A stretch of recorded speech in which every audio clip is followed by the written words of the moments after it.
10e hadith, les bienfaits du vendredi.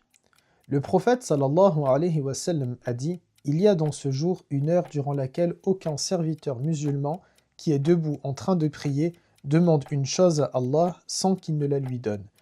Et il fit signe avec sa main pour montrer qu'elle est courte. Rapporté par Al-Bukhari. Les enseignements à retenir de ce hadith sont doubles. Tout d'abord, c'est que la dua, elle est 100% gagnante. Lorsque je fais ad-dua, Allah Azza wa Jal, soit il va m'exaucer, soit il me permet d'avoir ma récompense pour le jour du jugement, ou bien il va enlever un mal qui était censé m'arriver et il le remplace, ce mal-là, par le non-exaucement de l'invocation que j'ai faite.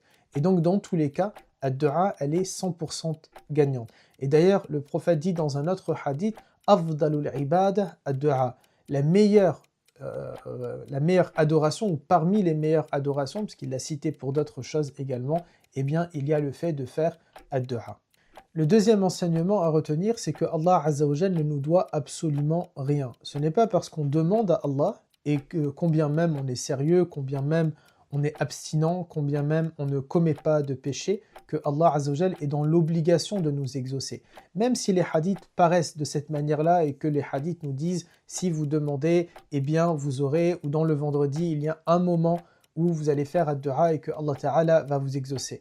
Allah Azza wa Jal est au-dessus de nous tous, il est indépendant, il n'a pas d'ordre à recevoir et il n'est pas tenu en responsabilité par nous. Et donc c'est simplement ce que nous espérons.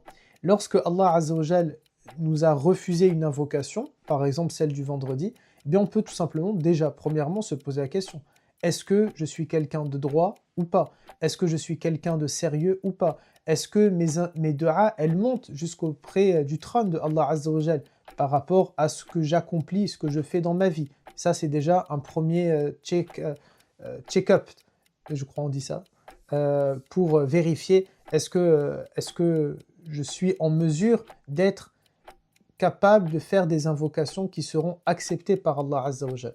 Et ensuite, dans un second temps, je dois me poser la question qu'on a dit tout à l'heure: peut-être que Allah Ta'ala m'a exaucé d'une autre manière que celle que j'ai souhaitée.